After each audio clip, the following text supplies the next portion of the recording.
Welcome back to the channel. If you watched last week's episode, you know we talked about doing an episode this week about equivalent exposure. But I found something that's way more important to me and something that I think would be of interest to you. If I told you you could get started in photography in 2023 for less than $350, would you be interested? That's what we're going to talk about today, and we'll work in a little bit of equivalent exposure throughout the video. So let's get to the video.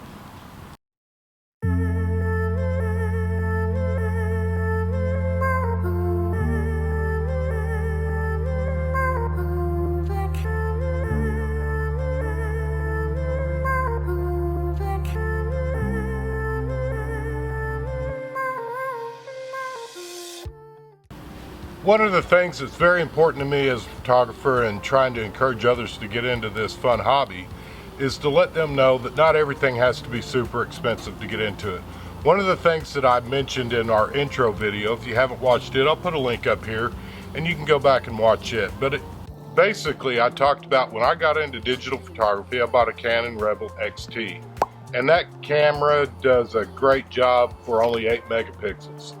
So somehow, throughout the move, from moving here from Oklahoma City to East Texas, I lost my camera, my Canon Digital Rebel XT, the one I purchased back in 2006. Okay, so not only did I lose my Canon Rebel XT when we moved, I lost the lights last night while I was recording this video. So we're going to finish up the rest of it in here, and that's okay, because what I want to do is I want to show you the camera that we just received and why we got it, and why we specifically got it for our channel this year. Number one is the camera is really inexpensive. By buying an older camera, you can actually buy a better lens. I've got a screenshot from where we purchased this camera from KEH. And basically, like I said, this is a great way to get started in photography in 2023 by going to an older camera body and buying a better lens for the front than what it would come with. You're going to end up with sharper pictures. One thing that I believe that you would find to be true if you talk to probably any professional photographer, he's going to probably tell you the same advice that I'm fixing to give you, and I wished I would have known this back when I started in photography. Spend more money on your glass now, the lens, because that's truly where most of your image quality is going to come from, is the type of glass that you have on the front of your camera. You can have the best brand new digital camera in the world, and if you put junky glass on the front of it, you're not going to get any good images. However, you can take an older camera like this one and put good glass on the front of it and still end up with great images. And that's just kind of the nature of the beast. You get what you pay for. One thing that I do want to talk about, since we're talking about image quality with a lesser camera body but using good glass, is one thing that will truly help you as a photographer, and I wished I would have understood this better when I first started out, and that's how to properly hold your camera. If you'll squeeze your elbows in and bring your camera up to your face, then when you're looking through the viewfinder, kind of cup your lens and hold it, and then keep everything nice and tight. You can keep your torso tight, and that will really help you go a long ways in getting sharper images. We purchased this camera, and granted, it is an older, you could almost, I don't know that it would qualify for antique, but it's definitely older technology. So we got the camera for less than $80. I don't remember the exact dollar amount. And then by buying the prime 50mm lens that we did mention in last week's video, less than $350, we've got a really nice setup. And the one thing that I want to just kind of touch on real briefly, sometimes less is more.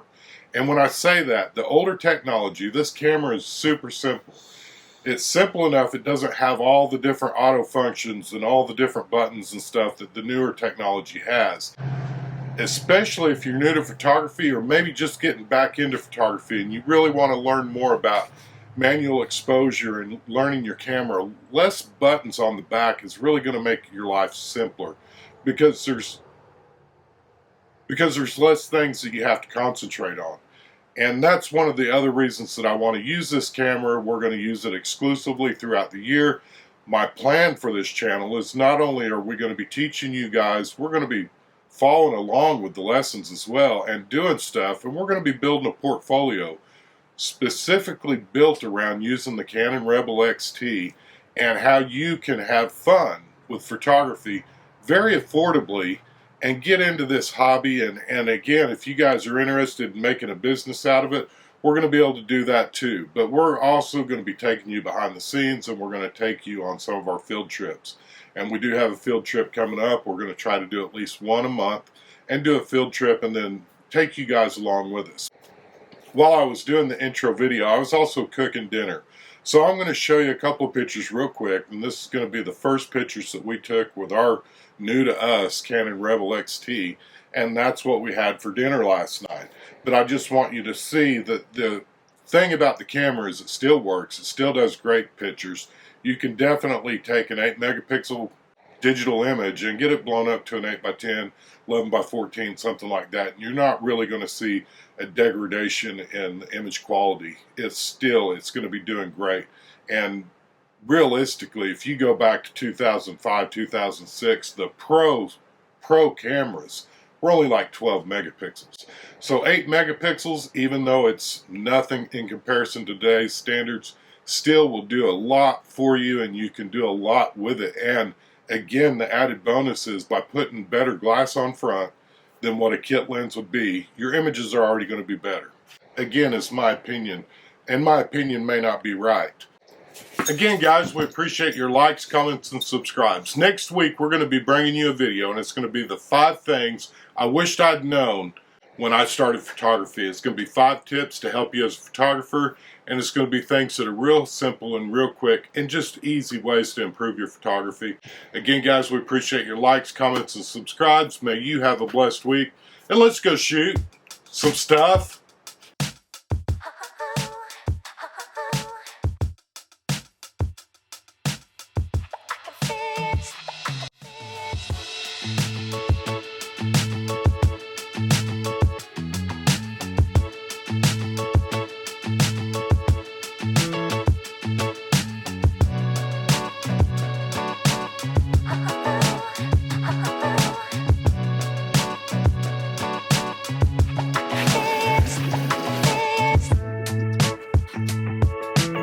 Testing. Testing. Testing. Testing.